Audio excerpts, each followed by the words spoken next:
Eardrums, it was a beautiful day off in the neighborhood. Yellows and greens and blues and browns and grays and hues with boots beneath dilapidated wood. Ain't a thing could explain what pertains to cocaine and sustained grain. These summer rolls around, niggas all about change. Then they said they move them kids like Bob James. Cause old man, winter's arrived, the temperature dies. November just died, December's alive. Thus it ain't no typical ride, just individuals way to bring home. The bacon when bacon was all wrong, making it our own, taking me all wrong. We've all indulged in the bulge of those, yo, no, you ain't so low. There's even lower levels you can go. Take sun people, put them in the land of snow. Touch what I never touched before, see what I never seen before. Woke up and seen the sun sky high, circulate like a Sunday paper. Touch what I never touched before, see what I never seen before. Woke up and seen the sun sky high, circulate like a Sunday paper. Touch what I never touched before, see what I never seen before. Woke up and seen the sun sky high, circulate like a Sunday paper. Long time, cheap licks, good kicks, pay hard. Watch the heart turn sideways, tail. Do real self to those who lose cares. Let's give your life for now, feeling good. Next, we speaking about sighting that's refreshing to earlobes. Pay for the room and still being pimp mode like icebergs. Chrysler's and Buicks. Some niggas ain't on their job, so those suckers seem to lose it. Abuse their privileges and not the whole village has been shot to pieces. These niggas are biting the same stupid shit. I mean that beach shit, boy, don't beat me. You ain't got to work. Strictly body verses like the ones you hear at the church, boy. Church, boy. Touch what I never touched before, seen what I never seen before. Woke up and seen the sun sky high. I've been in it for the past few days. Touch what I never touched before, seen what I never seen before. Woke up and seen the sun sky high. I've been in it for the past few days. Touch what I never touched before, seen what I never seen before. Woke up and seen the sun sky high. I've been in it for the past few days. Touch what I never touched before, seen what I never seen before. Woke up and seen the sun sky high. I've been in it for the past few days.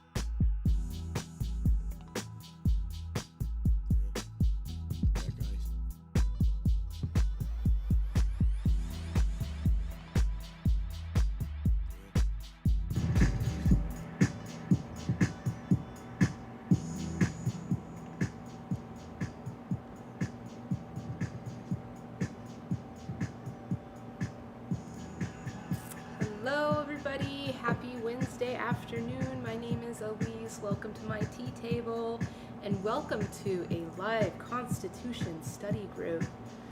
Oh, that's interesting.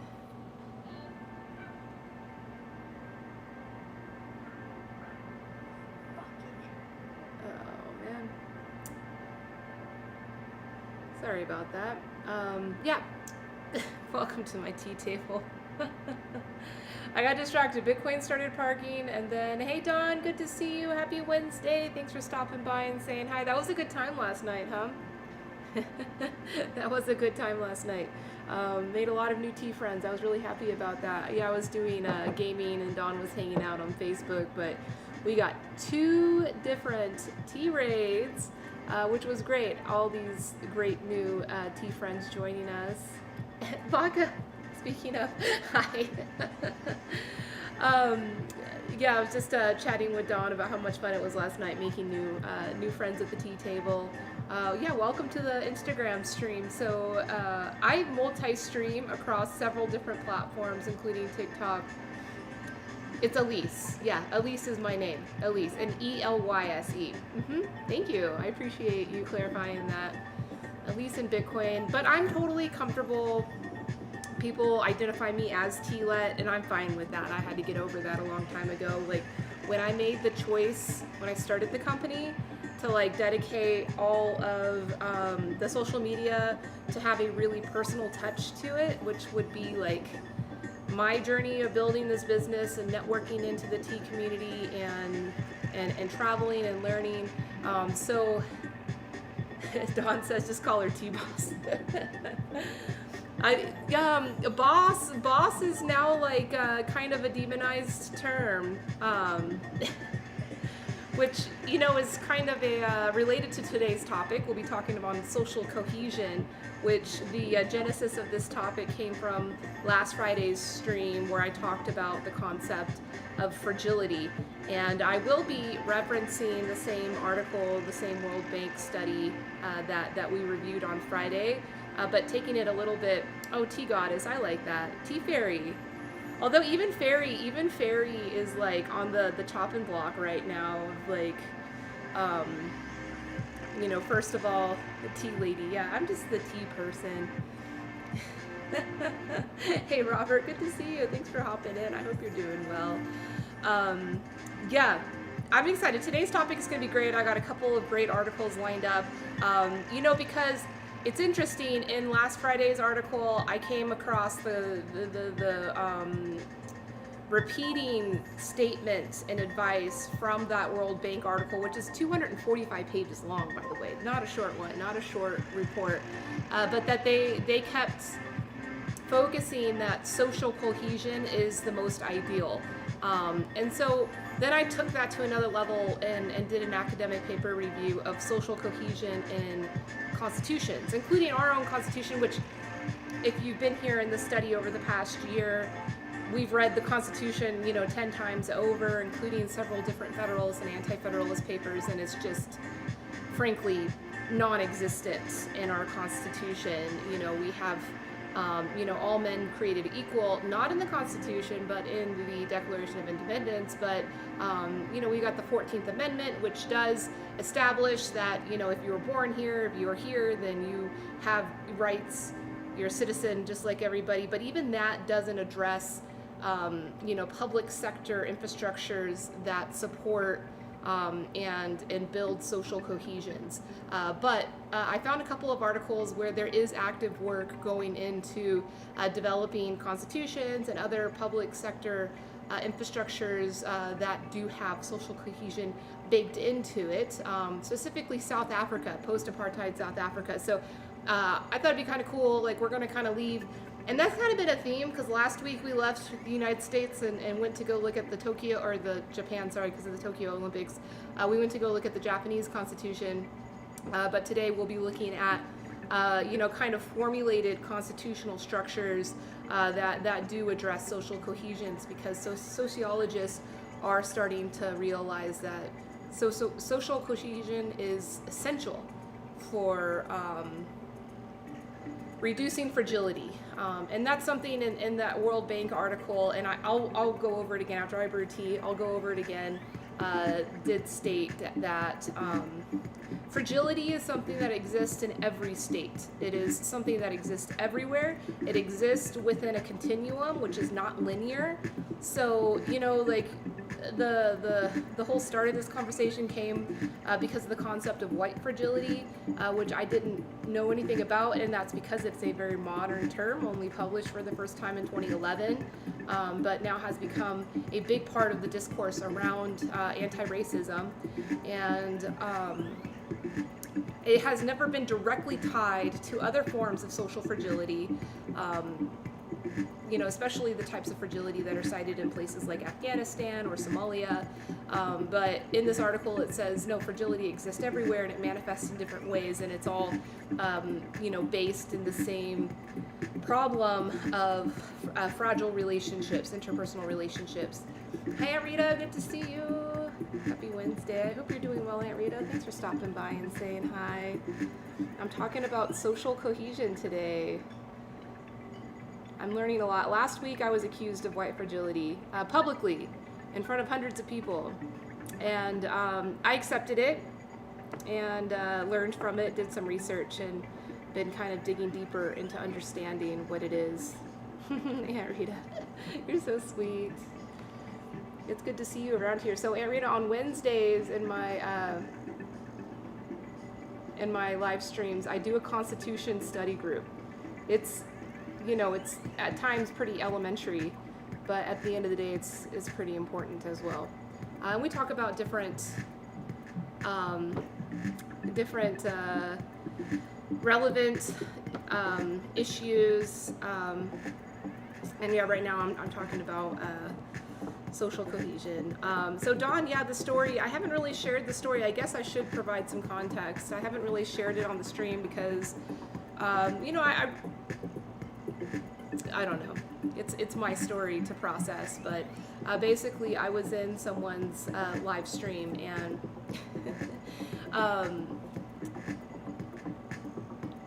said something on my boundary that I had, and I thought it was a safe place to share that boundary.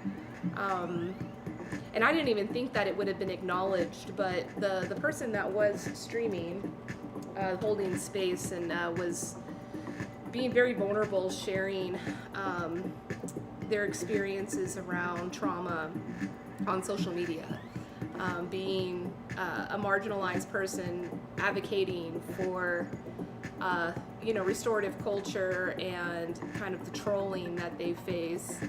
And I think they were like in a nervous tick, and they were doing something that, you know, I find within one of my boundaries that I don't like, and I just communicated that I don't like it. And you know, it may not be exactly white fragility, but it's fragility, and it probably is associated with white fragility because when you grow up within a vacuum of privilege, of things going your way all the time, you know, even though we're not going to talk deep on that, but that's, just go Google white fragility and learn what I'm talking about. It's problematic when people like prioritize their own needs and their own boundaries and their own trauma before listening first. So, you know, and I got called out quickly. That creator saw my comment out of all the hundreds that were scrolling through, saw that comment and immediately called me out on it, told me how problematic it was. And I felt very bad. I immediately was, well, thank you for communicating your boundary. I'm sorry, like, and I learned from it, but that's kind of taken me on a rabbit hole. And, you know, unfortunately, even the author of the book, or the author of the original article that established the concept of white fragility is a white woman, and she cites that it's socialized into everyone, into every white person that grows up in this country, and it's nothing to be ashamed of. So, you know, that was my first step, is realizing, okay, it wasn't something to be ashamed of or feel bad about. What I should be ashamed of and feel bad about is not putting in the work. And I appreciate you all allowing me to publicly do that work with you here on stream. You know, I think it's beneficial for everybody, and I don't mind putting my vulnerability out there and doing this work together. So I'm gonna drink some tea first. Let's do that first and foremost, and then we'll jump into these articles and kind of understand the role of public systems, of government systems in supporting social cohesion, because as I learned in that article, social cohesion is something that's multifaceted, that is like personally our own job to work on, but also there is a role in government and in public policy in supporting social cohesion, which is much more than just establishing baseline rights for everybody. It's a lot deeper than that. And obviously in our country, even though it's written into our Constitution that everybody has rights and they're protected, there's still systemic built-in oppressions for specific people that need to be resolved. And all of that threatens the social cohesion. So, I mean, the first step would be to remove those systems or change those systems to affect the social, well, it won't directly affect this, just by removing those systems will not positively affect social cohesion, as more it will reduce perceived oppression. And that was something I found really interesting in all of these articles, is I was like, wow, perceived oppression. is like that's a kind of triggering thing, because that's one thing that I have learned over the past year in having these conversations and holding space for people to share their traumas, and to feel like it's a safe place to share their traumas and their trauma responses and the boundaries that they're wanting to create around those, is you should always validate. You know, like, what is that, like, when they talk about narcissists, you know, when you try to hold a narcissist accountable for hurting you, and their response is like, well, I'm sorry you feel that way. I'm sorry you're perceiving it that way, is a big no-no. Like, if you're really trying to restore a relationship with someone, that's the last way to show your apology. Is the last way. Like, the best way to show your apology and to like really receive forgiveness is to show changed behavior. And the first step of that is to show accountability of like, I know I did this, that hurt you. Even if you don't understand fully why it hurt them, and you think still that you came from a well-intentioned place, like, first and foremost, you gotta validate their feelings and say, no, I understand that this hurt you, that my action hurt you, and I'm gonna do the work inside to really understand it, and then to create those processes and systems and cultures for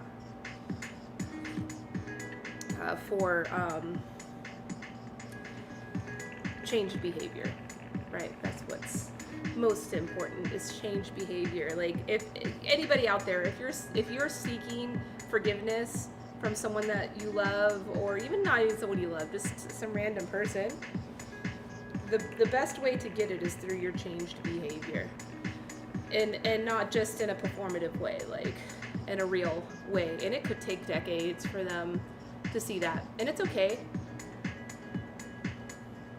I mean, even if you just acknowledge it first, and then it takes you 20 years until you really get into like a consistent, sustained culture of that changed behavior, like in between day one and 20 years later, as long as you first acknowledged, then it's going to be a smooth process for you. But if you never acknowledge and then you put it on them, like, well, it's your perceived, then you're going to have trouble receiving that forgiveness and making that changed behavior. All right, so the tea I'm drinking today is an herbal blend by our friend Joe from Sage and Cedar in South Dakota. This is a blend of various relaxing herbs, including, let's see, this is his brand. It includes lemon balm, oat straw, chamomile, peppermint, and fennel. Smells really delicious. I just feel like an herbal today, and getting myself into a relaxed mood as we get into this very serious conversation. So, you know, something else that I learned in doing this lit review from last Friday around fragility, and the idea of social cohesion, and how the article just kept reiterating social cohesion should be the ultimate goal for business infrastructures, for government infrastructures, for, you know, social community infrastructures. Cohesion has to be the top goal. And it was really empowering to see that, because some people may think like, you're a tea brand, and I've had this come to my table, slide into my DMs, people telling me, you know, I followed you for tea. Like, what are you doing talking about? You know, they immediately, you know, attach and label this type of conversation, this type of work as political, which is freaking not. Like, it's not at all.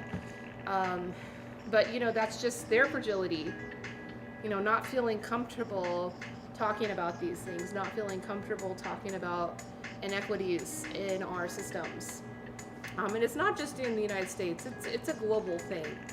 You know, especially in talking about specifically the tea industry, it's something that is spoke on a lot on this channel, is, you know, the labor condition, the environmental condition of monoculture commodity mindset in agriculture production, which causes great damage to water sources, and fertility in soil.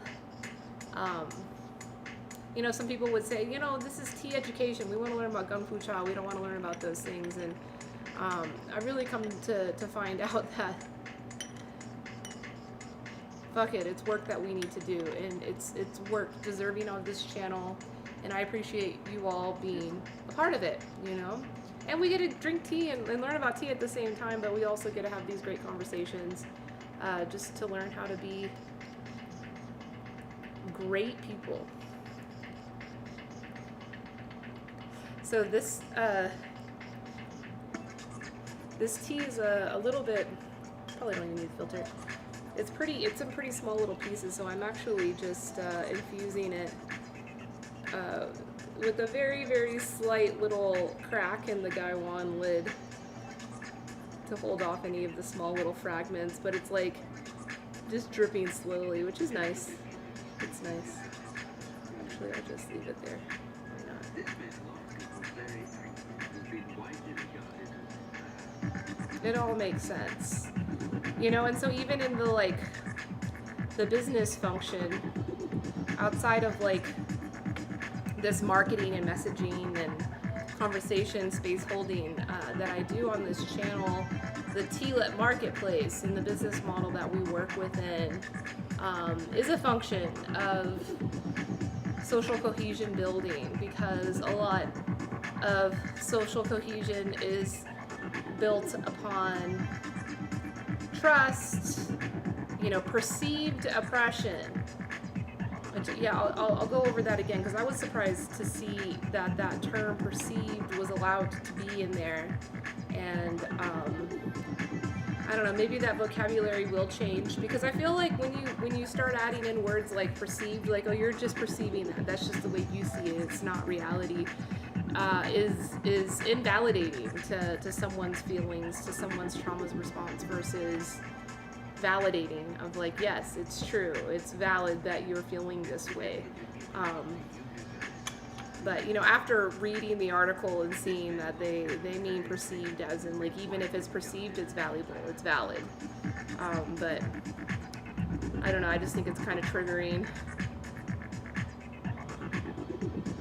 to say, oh, this is just the way you feel versus this is the way it is. And perceived oppression is detrimental towards social cohesion, probably one of the strongest things. So, in the business network system that Tea-Lit works within, small tea growers, small scale exporters, small scale importers, small scale retailers, mom and pop businesses, that's pretty much the entire ecosystem of the Tea-Lit business model. Is there's a lot of perceived oppression there on all points, all those stakeholders that I just listed. And so, that's a really important part of our business model, is to validate those perceived oppressions, is to understand those perceived oppressions and build a trust building thing. So, lovely tea. It's got a little bit of a bite to it. I think that's from the fennel, which is nice. Interesting tea to drink. Joe, thank you so much for blending. Nice.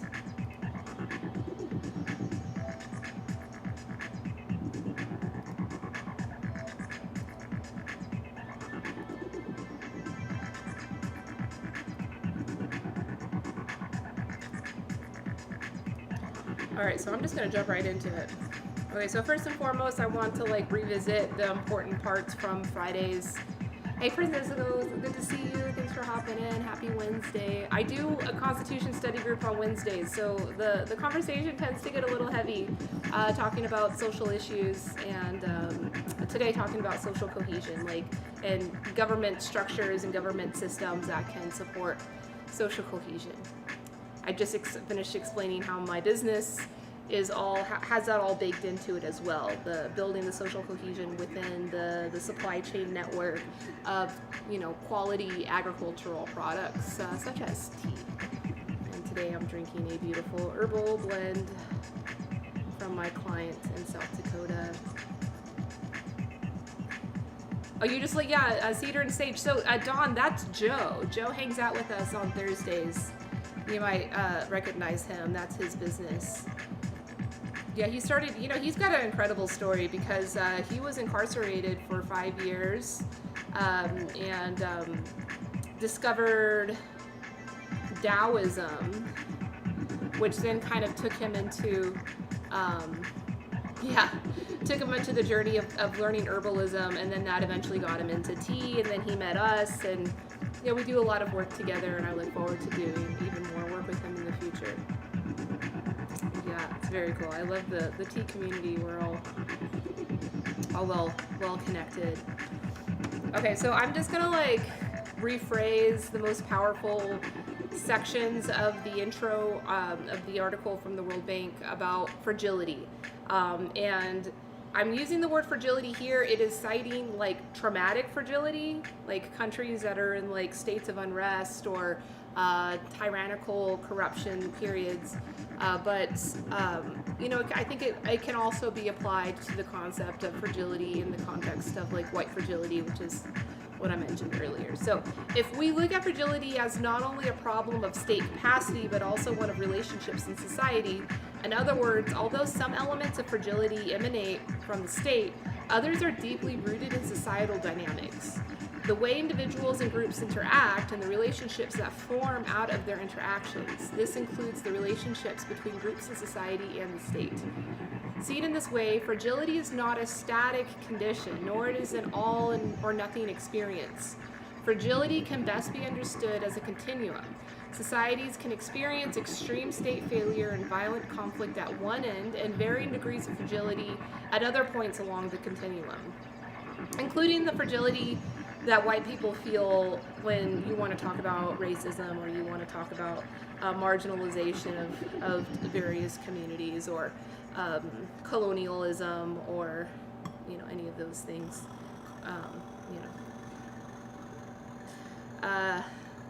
The continuum does not imply a linear process as societies can jump around to different points as societal dynamics shift. Viewing fragility in this way allows one to recognize that all countries experience fragility, although to different degrees. The study sought to understand the nature of the fragility continuum to offer insights for interventions that can help prevent societies from slipping towards greater fragility and violent conflict. It is argued that where society falls on the fragility continuum is directly influenced by the degree of social cohesion, understood as the overall quality of relationships across groups. More cohesive societies enjoy higher levels of trust and collaboration, which provide the framework for groups to interact constructively on common goals and avoid or move away from the lower end of the fragility continuum. So, increased fragility equals increased opportunity for violence, increased opportunity for corruption. And I think that the same thing can apply to white fragility, and that's why white fragility is something that we do need to address, we do need to improve, and that's all just a matter of improving social cohesion, right? So the article does go on to talk about viewing fragility as partly a result of dysfunctional relationships in society changes the way the role of the state is envisioned in fragile situations. The state is clearly a primary actor in all contexts, including those that are fragile. However, the state is not the only actor, and it may not always be the most powerful actor. Although today we're talking about the state. We're going to talk about the state today. The state is formed by interactions with members of society who bring their own ideas, meanings, cultures, interpretations, and priorities to the state. When the state is seen as embedded within society, it becomes evident that to address fragility, one has to look not only at the state and its capacities, but also at the quality of relationships between groups in society. Addressing fragility means putting social cohesion at the center of development efforts. The term social cohesion has varying definitions, but all coincide on the idea that it has to do with the quality and nature of connections between people and groups. At its essence, social cohesion embodies a conversion across groups that provides an overarching structure for collective life and helps ensure predictability and certainty, even if it does not guarantee that all groups will agree on all issues. At a minimum, convergence across groups offers the incentive for groups to coexist. As with those of others, they become more connected to their groups and ultimately have more incentive to collaborate. Converging across groups thus serves as an essential element for collective action. So the keywords: cohesion, convergence, collaboration. Wow, those C's. It's great. To build convergent across groups requires certain conditions. For groups to converge, they need to believe that it's better to collaborate than to compete. Also a core principle of the TLIT business model. They need to trust in the fundamentals of the system in which they operate, even if they still distrust the motivation of other groups. Convergent across groups also needs to persist over time, although groups may converge in the short term. For example, when fighting a war or overthrowing a dictator, that type of short-term convergence does not result in social cohesion. And that's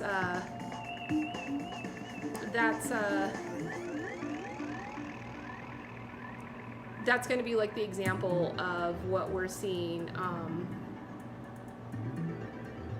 or what we'll see in the article about South Africa, that, there was like an emergency convergence that happened to, fight off the apartheid, but they understand that they need to bake it into their new constitution of how they're going to continue to support social cohesion, because, in a state of emergency, like maybe even the pandemic is a great example of that as well, where like something happened that motivated people to come together and collaborate and converge. But then I think that era is done, right? That era is done. So that was a fast turnaround, It felt so real and deep when it was happening. It was like, wow, people are being really kind to each other, really supportive of one another. Like, is this something that's going to continue? That's going to be great. But we've already evolved to, a new state where that just feels like a distant memory. So, don't be fooled if you see convergence happening. I mean, even after the Black Lives Matter protests, there was quite a bit of convergence among varying communities that we really hadn't seen before.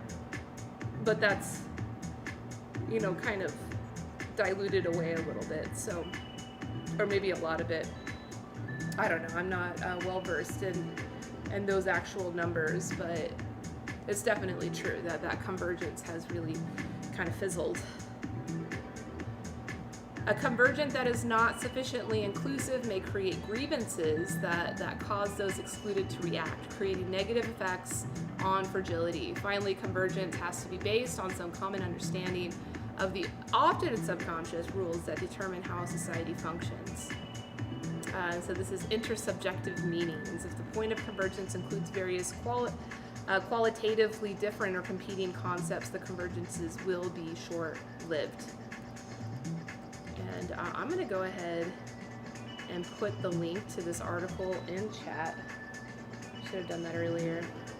There you go. If you want to write, it's a big article. It's 245 pages. If you want to find it online, it's quite easy to find. Just like Fragility, World Bank. The article is called Societal Dynamics and Fragility. Highly recommend it. All right, so then the next section here is social cohesion is often weakened by perceptions of injustice between groups. So, this word perception, I felt like is kind of a devaluing, invalidating qualifier to add here, but in the writer's actual meaning, they weren't invalidating the injustice.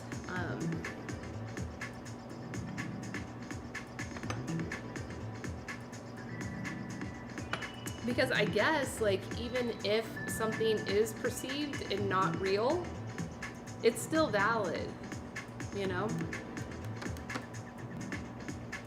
A key finding of this work and this social cohesion is greatly weakened when groups in society perceived that their situation is unfair or that they have not been treated fairly in the past compared to other groups. Such perceptions of injustice are a critical factor in the success or failure of development interventions. A project or policy outcome may result in equal distribution of resources by objective measures, yet still to be perceived as unfair by different groups.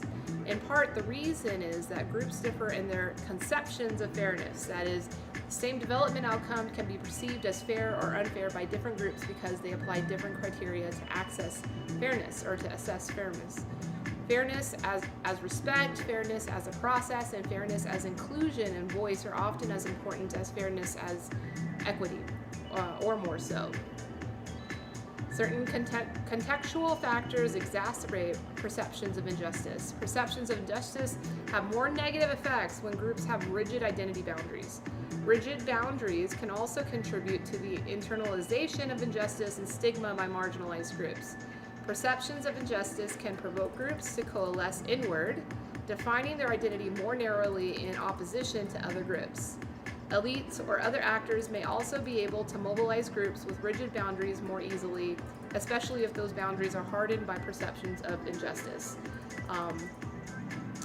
So this is the mechanism of how fascism works. You exploit the rigid boundaries, of groups that are perceiving themselves to be treated unfairly.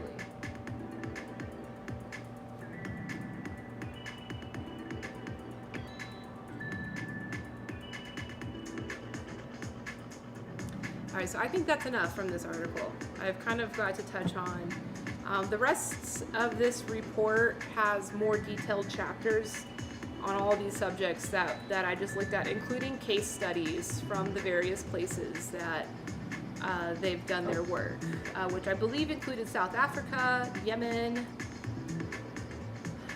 Let's see.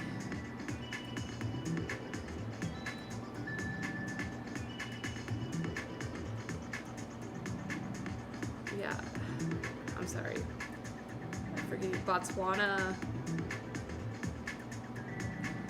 It's heavy. There's a lot here. Liberia, Central African Republic, Yemen, Indonesia, and Haiti. Sorry, I was totally wrong. The next article we're looking at is from South Africa, which is this is coming from the Human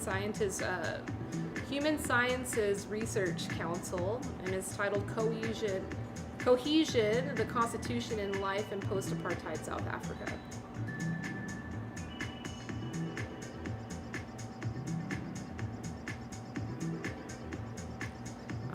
And so this involves a researcher, Vanessa Brolowski, who did various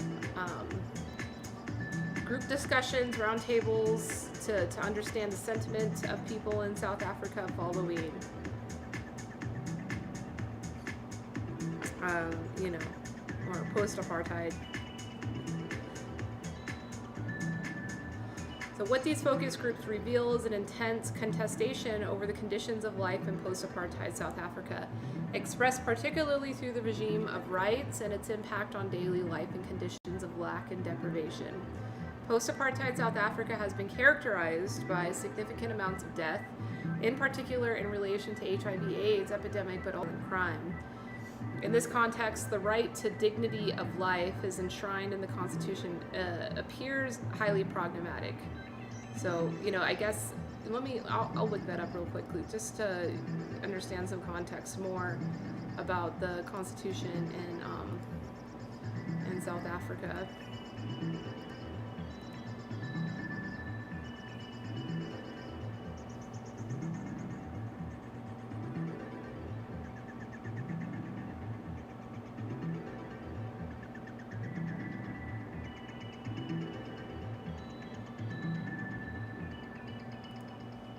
The government attempts to respond to these problems of life through the use of the concept of social cohesion, which it sees as both a means and an end to social stability, the glue that holds society together.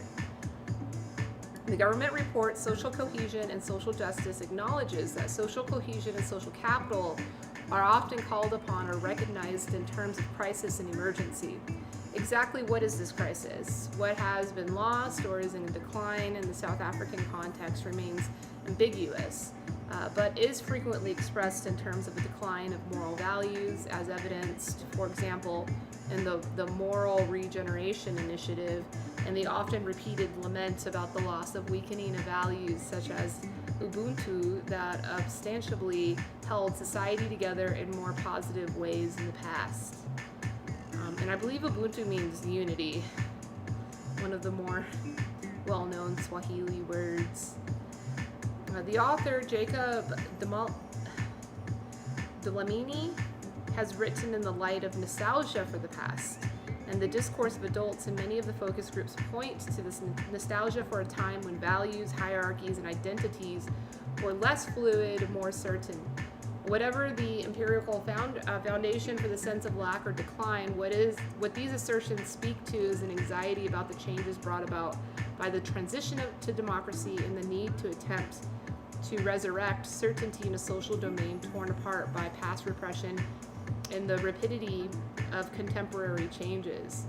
So that's a powerful learning right there that, you know, in the last article, it said that one of the key vulnerabilities that you know, especially communities that perceived unfair treatment is a lack of boundaries. What was the word they actually used?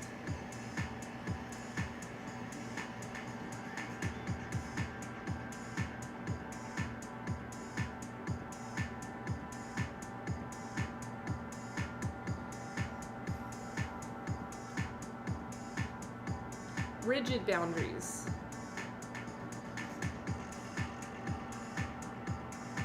So the rigid boundaries which are associated with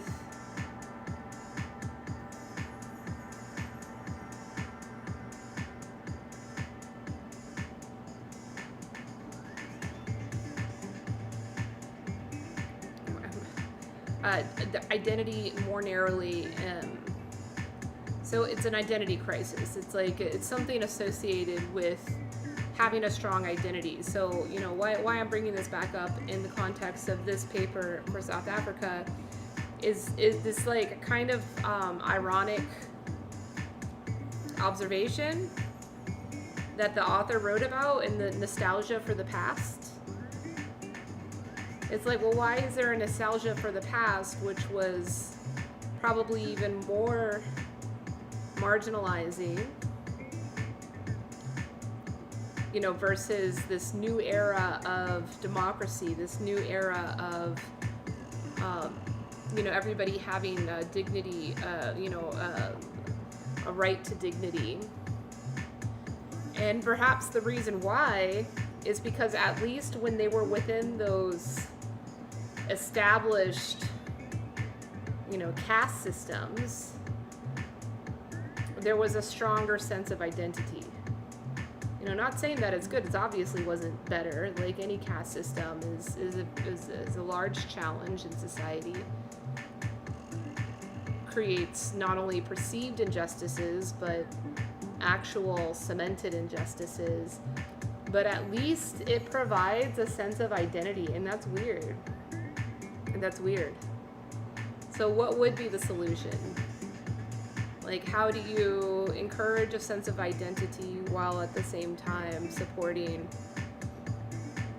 democracy, especially in a place where people, like, this is a completely new experience for the interpersonal relationships of that society. Fascinating. However, as Surin Pillay argues, practices of community in the post-apartheid context have shown tendencies to increasing fragmentation rather than unification, i.e. the ways in which people cohere are not necessarily positive or inclusive, which in the last article we saw that is unsustainable. That will not lead to a sustained sense of cohesion or act of cohesion.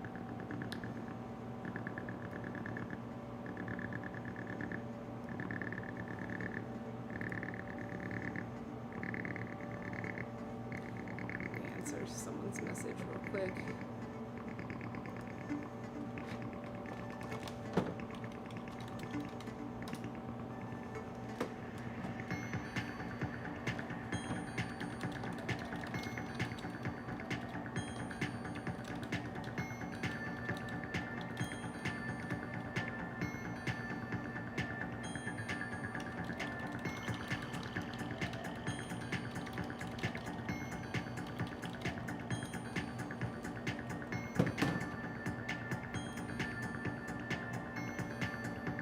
In fact, the focus groups attest to increasing parochial forms of cohesion where people define themselves in defensive relation to another, whether the other is the urban poor or affluent communities living in gated housing developments, or the foreign other in the context of impoverished communities facing rigid in-migration. Networks of sociability facilitate non-social solidarity, but crime, as perpetrators of crime living in the neighborhood, know your moods. The realm of the social, as it emerges in the focus groups, reveals a world divided by fractures and too much competition. In this environment, conditions of life are stark, violent, and death is imminent. Violent crime happen even at your gate. When you come out of your gate, you can see a person bleeding out of robbery or a person carelessly lying in agony. Severe overcrowding in townships and informal settlement breeds suffocating forms of sociability. There is a lot of gossip and there is no privacy. Everyone knows about everyone's life. Houses here are built close to each other, so some don't get along because of gossip. What you do in your own yard is known by everybody. So it's interesting. So like those are like our personal behaviors, our personal responsibilities, which is why, like our tendency to gossip and our tendency to judge, even if it's subtle, someone else, can have a very lasting, large effects on our ability to reduce fragility in our communities. Networks of sociability facilitate not social solidarity, but crime. As perpetrators of crime living in the neighborhood, sorry.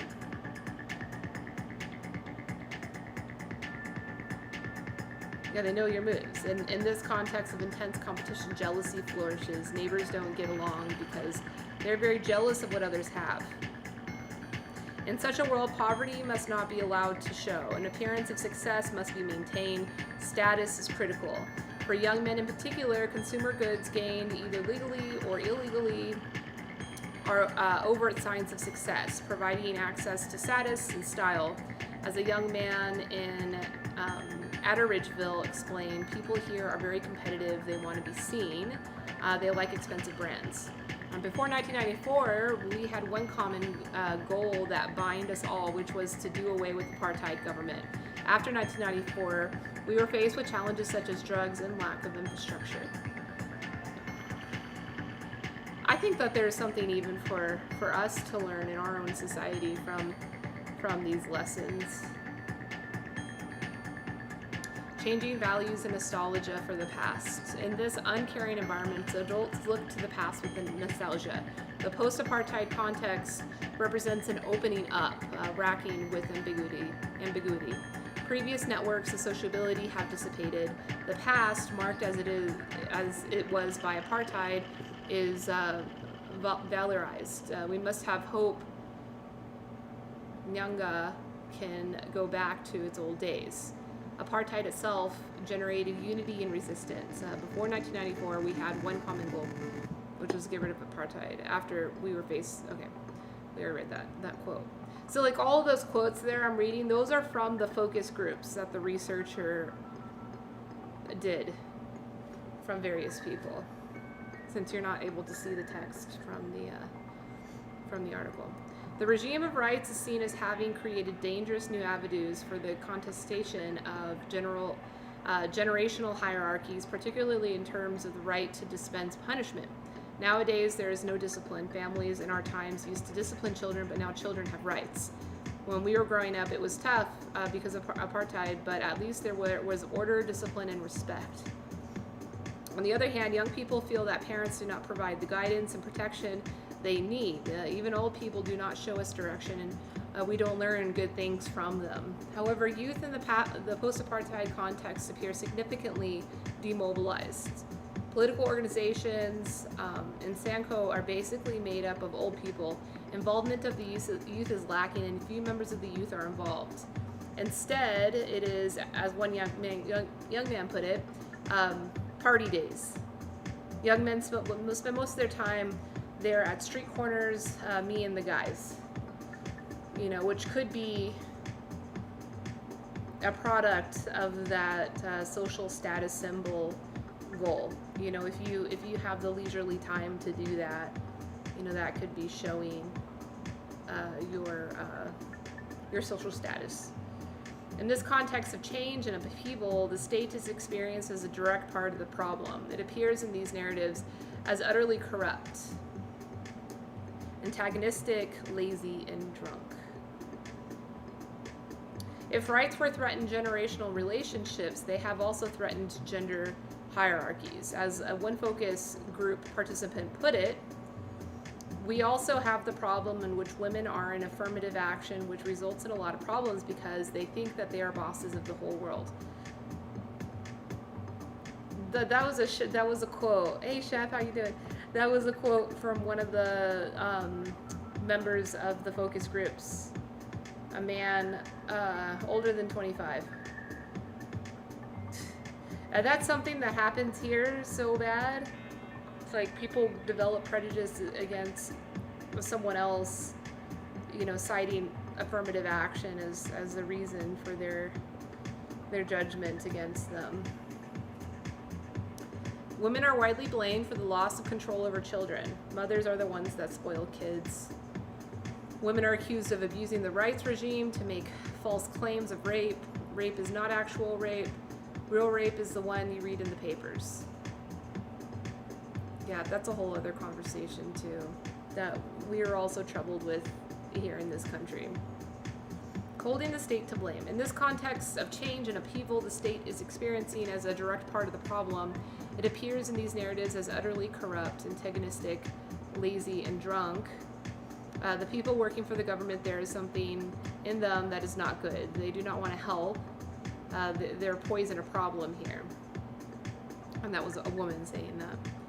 In response, residents are increasingly turning to local forms of violent justice. The law and the regime of rights is seen as interfering in these processes of discipline. Quoting, when gangs attack one of our friends, we group ourselves to discipline them, but according to South African law, we are regarded as people who are taking law into our own hands. The use of violence, ranging from beating to murder in this processes of discipline, is widely acknowledged. Now there are vigilant groups. They meet night times to look around for whoever is robbing nighttime. If they find one, they take their guns and shoot them. Wow.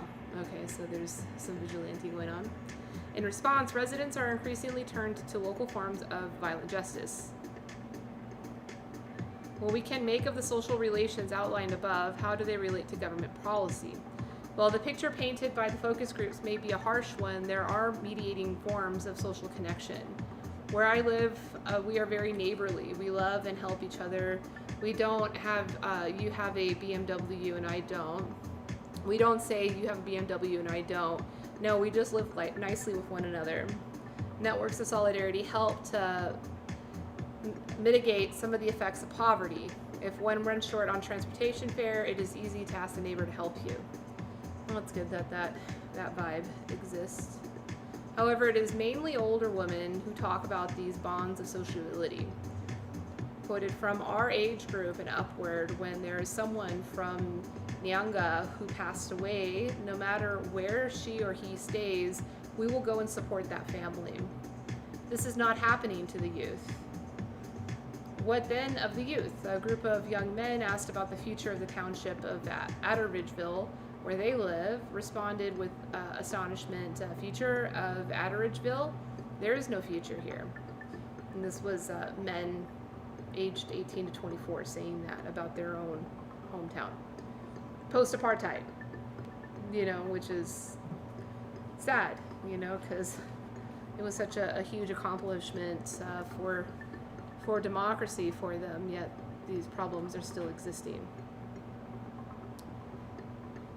The challenge then is to make future through critical engagement with the conditions of life in which people struggle daily to negotiate the opening up, the deprivation of the freedom of life in post-apartheid South Africa. So basically, what I got from this article, and I totally welcome chat to provide your insights if you have any. What I got from this article is that a constitution such as our own may have these umbrella statements such as all men are created equal, or all people. Let's actually look at what our government actually says.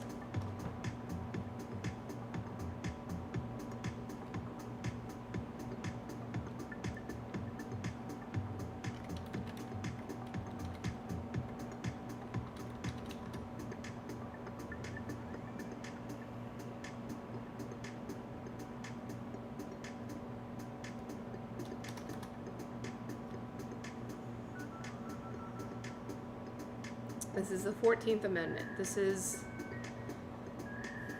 the main part of our Constitution that establishes our right or dignity to right. All persons born or naturalized in the United States and subject to the jurisdiction thereof are citizens of the United States and of the state within they reside. No state shall make or enforce any law which shall abridge the privileges or immunities of citizens of the United States, nor shall any state deprive any person of life, liberty, or property without due process of law, nor deny to any person within its jurisdiction the equal protection of the laws. So that's it.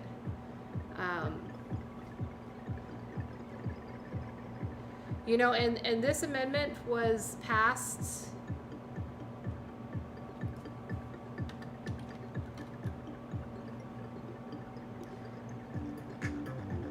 on July 28th, 1868, right? So that's a pretty all-encompassing statement to say, if you're born or naturalized in this country, you are a citizen and you are entitled to all the rights that everybody else is entitled to. And nothing else there. No other qualifiers, no other new boundaries to create a new system, right? And so at this time, July 28th, 1864, or 1868,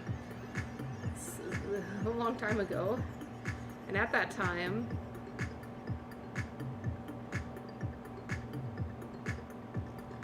women still didn't have the right to vote.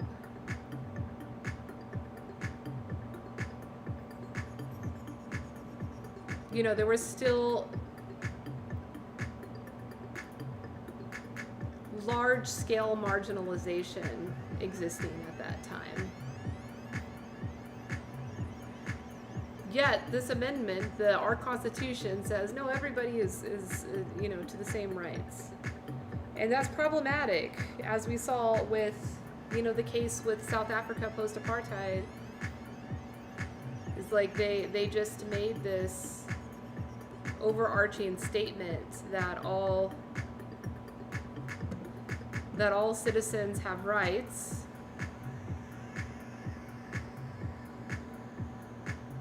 the right to dignity, the right to property, and that's probably the biggest problematic right, because there's huge disparities and injustices when it comes to the right to property. I mean, yeah, we all have the right to property. Now, do we have the right to equal access to property? No. And in the case of South Africa that we saw in that report, which Could very well be the same case here. Like we could just carbon copy that report and some of the quotes that we read for what's going on in all the rest of the world. That like we're living in these democracies where there's still violence going on, there's still injustice going on, there's still resentment and disrespect between different people happening. And it's like, well, that's not supposed to be happening in a democracy, right? So how is it still happening? So it's it's a lot stickier and heavier than a 2-sentence amendment that hasn't been revised or readdressed since 1868.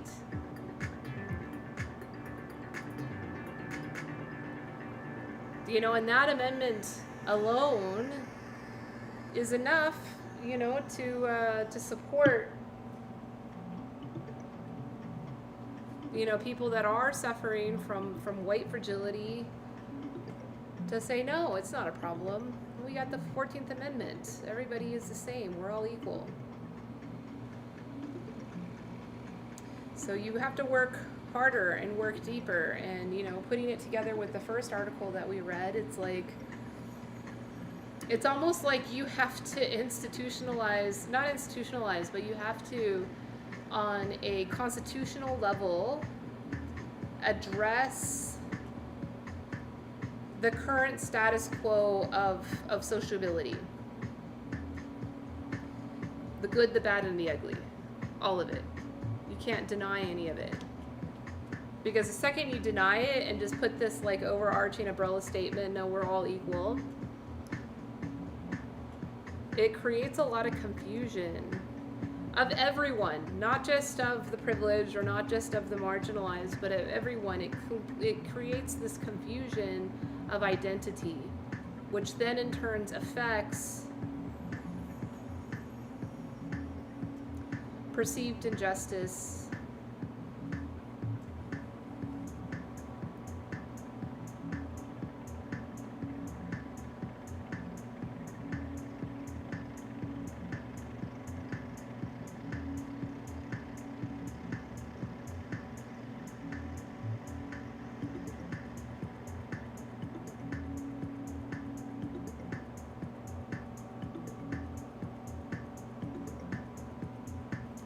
Yeah, there was another article that I read last Friday studying children in South Africa, post-apartheid.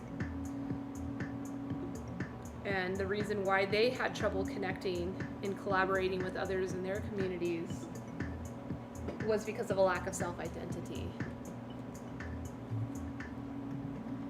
Because the way that writer put it, and it was, very eloquent and beautiful, they were, growing up within these vacuums of trauma, additionally as broken pieces. I mean, that was as far as their identity would go, was just knowing that they were broken pieces everywhere. And maybe they understand and know that they need to come together to repair. But if that's all you know, is that you're just, one of these broken shards on the ground, that's all figurative. Don't worry, it's not literal. But if that's all you know, that really affects your self-identity within the whole and your ability to connect with others, which is important for building social cohesion and reducing fragility. Whatever the fragility is, everybody suffers from fragility. Everybody. Be it fragility in privilege or fragility from trauma. If we allow ourselves to remain in the vacuum of privilege or the vacuum of trauma that we are born into or evolve into, because fragilities evolve, not on a linear scale either. It's a continuum that goes all over the place.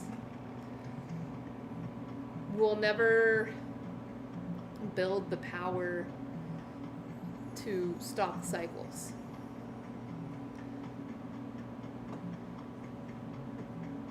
So, how to write that into the Constitution? Oof.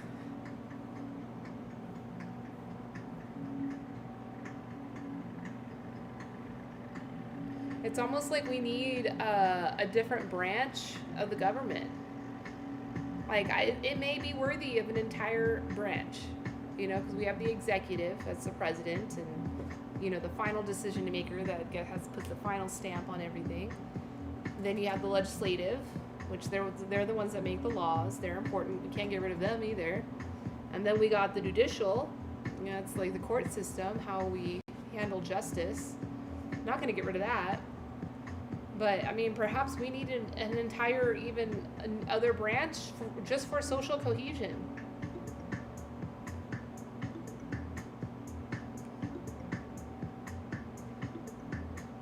Which could then also address all of the bureaucracies, all of the social and welfare programs, even criminal justice. All of those mechanisms and infrastructures could be a part of that branch. I don't know, that's my big discovery of the day, I guess. Is it crazy? I like making crazy discoveries.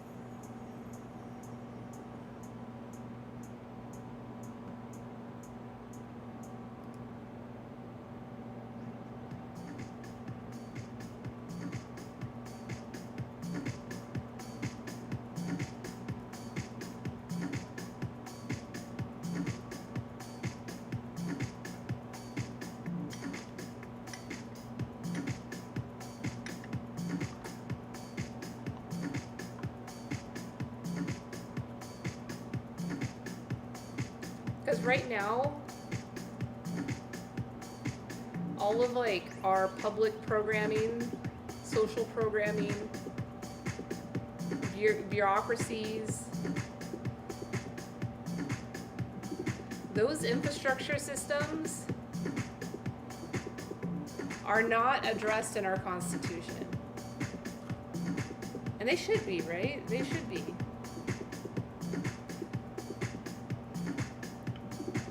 You know, it's kind of up to the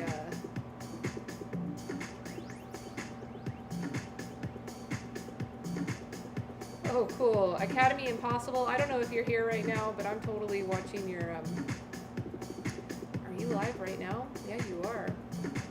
Totally watching your stream. A peer-to-peer learning network comprised of animals and humans, led by I just followed you. Led by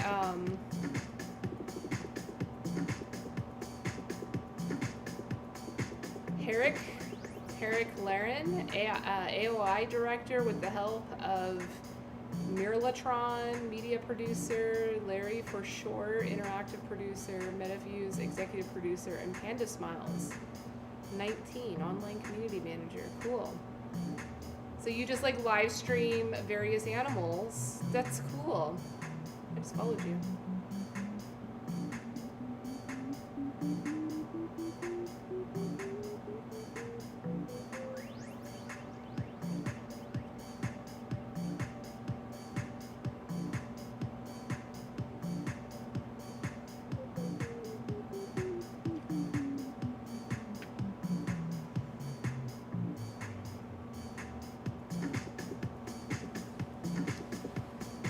Yeah, so if a new branch, so that would be like, I mean, at this point it'd have to be an amendment, but it would be like Article 4 of the Constitution that would lay out the protocol for what the social cohesion branch does within the government, its purpose and what it does.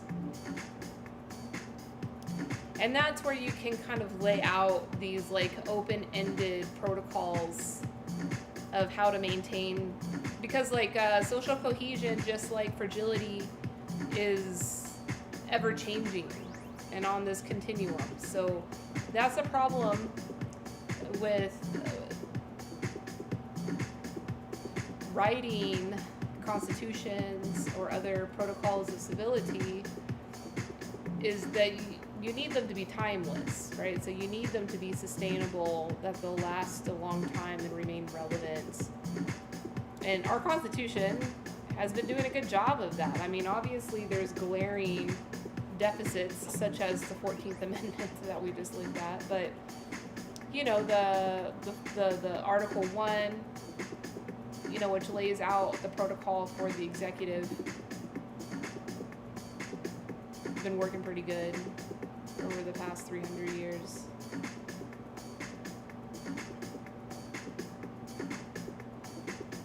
The legislative branch has been working pretty good.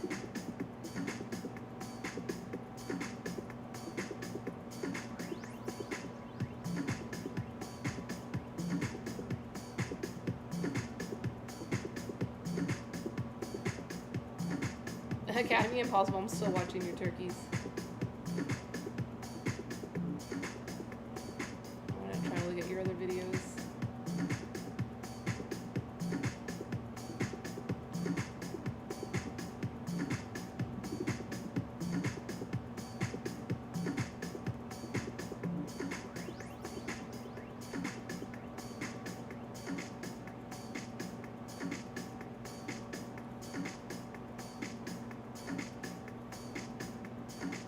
Say always on.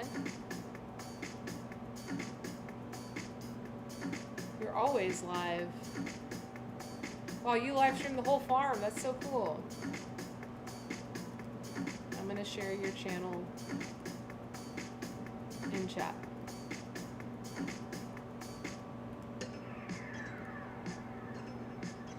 Go watch them. And watch farming animals live 24/7. Gorgeous.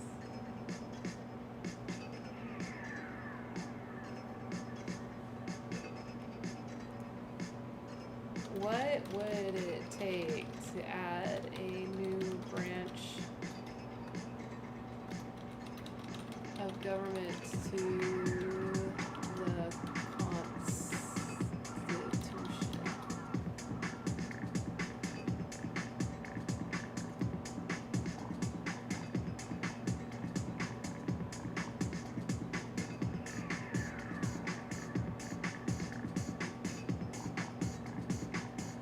Coming from the Cato Institute, which, you know, we all know is biased, but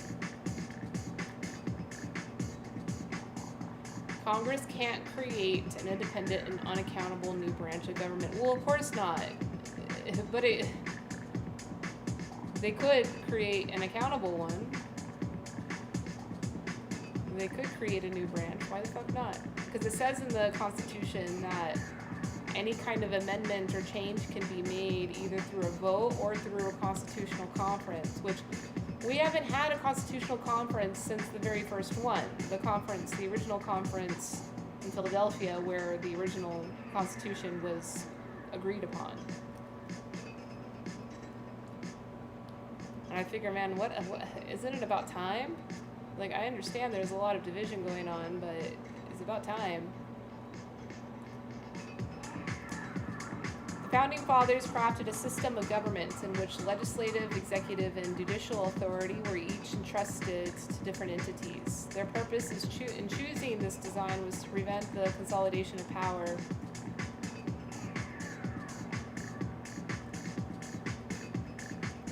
in any one individual or group of individuals. The framers anticipated and attempted to guard against a bureaucracy that could serve multiple governmental functions and remain unaccountable to the citizens. Well, and that's why bureaucracies are internal to the government. They're not independent. And they can be accountable. They're not, but they can be. And that's scalable. I believe it's scalable. Because that could be an argument against it, is it's not scalable. Framers anticipated, okay, there we go. Federalist number 47, James Madison recognized that when legislative, executive, and judicial power rest in one entity, individual liberty suffers. Likewise, Justice Anthony Kennedy declared in his concurrence in In the 1998 case of Clifton versus New York, which struck down the presidential line item veto, liberty is always at stake when one or more of the branches seeks to transgress the separations of power. In passing the Dodd-Frank Wall Street Reform and Consumer Protection Act, however, Congress circumvented constitutional design and violated the separation of powers doctrine. This is the libertarian gospel coming through. I'm going to skip over that. Essentially, Congress assigned a vast amount of authority to a bureau that answers to no one. Yeah, so that's problematic. I'll agree with that. That's problematic.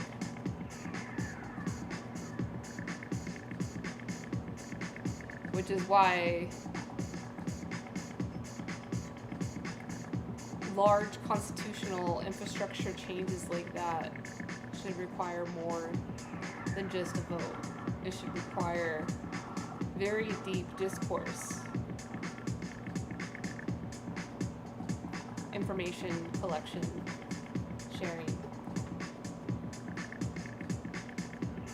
not just interaction between lobbyists and legislators.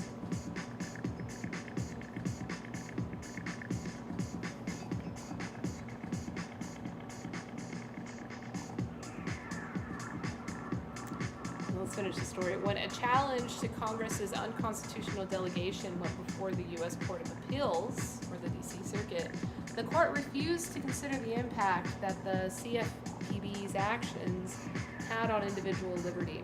However, the Supreme Court in Commodity Futures Trading Commission versus Score reminded us that the separation of powers protects primarily personal rather than structural interests. In other words, substantive freedom rather than simple procedural rights is most at risk when checks and balances fall. And so, the CFPB, going far beyond simply contravening checks and balances, regulates areas such as home finance and credit cards. These sectors are essential to individual economic activity, so the DC Circuit was wrong to hold that the CFPB's infringements upon these liberties were irrelevant.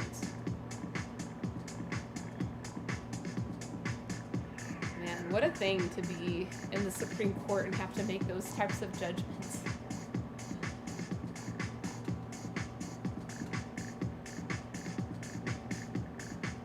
So it seems as if there's precedent of, and that's how our entire bureaucratic system works. Like, none of it is constitutional. And it should be. Bureaucracies have value. They're important. They serve a purpose.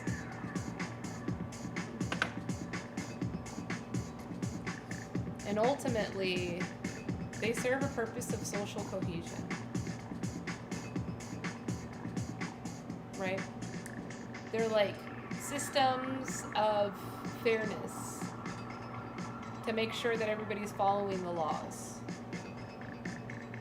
They're like the intermediaries between the legislative laws and citizens, including corporations and other institutions.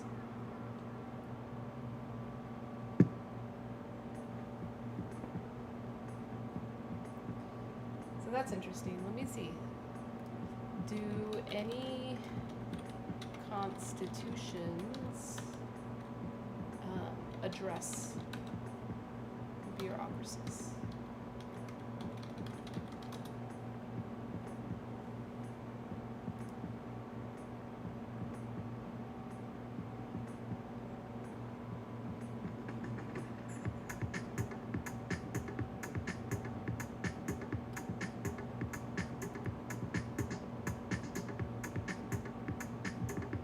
Okay, so in Article 2, which lays out the legislative branch, Section 3, Chapter 13, addresses the bureaucracy. So bureaucratic agencies are created and funded by Congress, but most of them report to the President, who supervises them as he takes care of what the law shall be faithfully executed. I feel like it could be its whole own thing.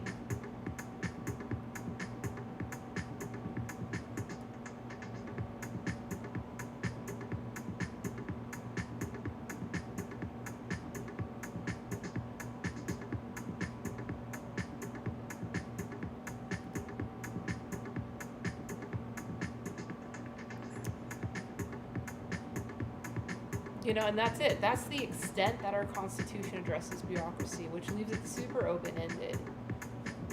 And that's where a lot of the corruption happens. And frankly, a lot of wasted tax dollars as well. So this article says there are 4 general types of bureaucracies in the U.S. government. Cabinet departments, so those are the ones that report directly to the president. Independent executive agencies, regulatory agencies, and government corporations. I mean, it seems that those, if it's just 4, that's how you scale it. You know, it's like, okay, here's a protocol for how these 4 types of agencies or institutions are going to work to support our civility.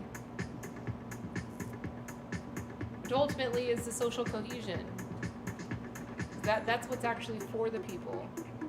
You know, legislators represent the people, but the bureaucracies are the ones that actually liaison between what the legislative decides is going to be law or whatever.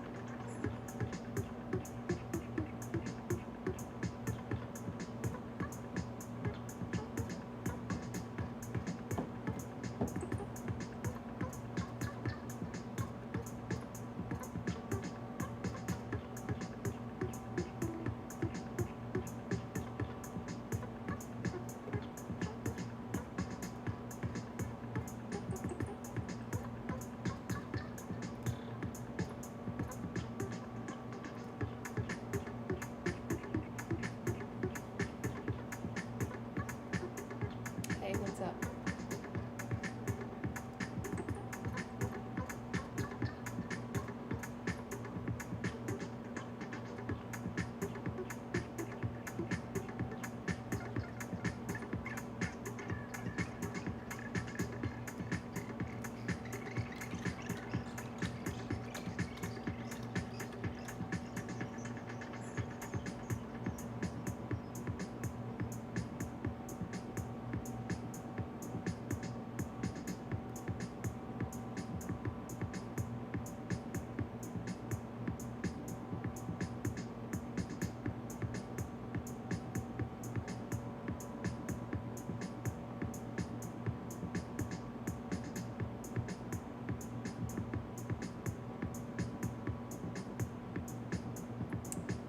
Unfortunately, we didn't have a lot of people hanging out today. It's okay, I'm not offended. I understand this content's a bit dry. We had a few friends drop in, but you know, at the end of the day, this is more work for me, and I appreciate having this platform to do that type of work. But yeah, that's the big revelation today, that perhaps it's time for a 4th branch, social cohesion. How to bake in the social cohesion. Yeah, it seems like the bureaucracies would be the ones actually responsible for that. Building trust, fostering the relations, the interpersonal relations within the citizens of its country.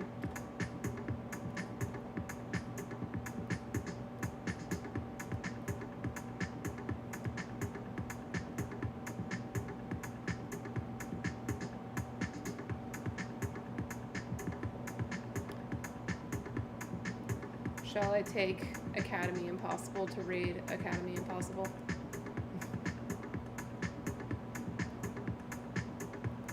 I like that idea.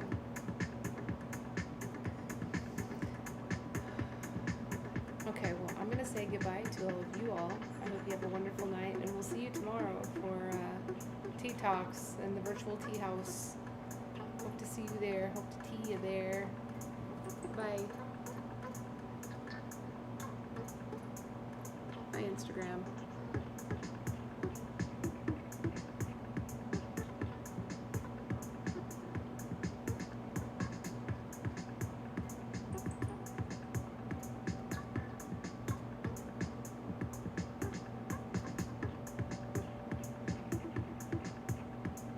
Bitcoin's outside the door.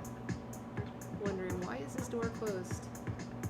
closed it because it's a hot day here in Vegas. It's like 116.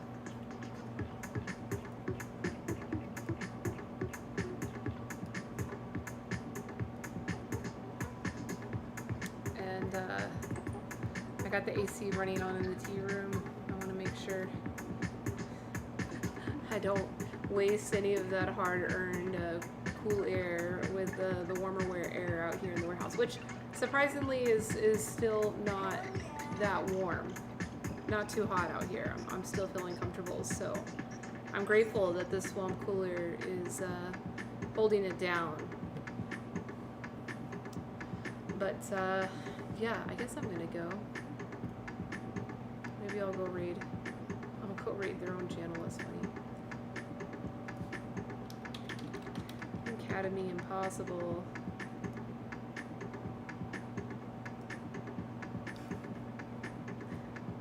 I'm taking Academy Impossible to go raid Academy Impossible. I'll see all of you all tomorrow. Much love. Thank you so much. Have a good night.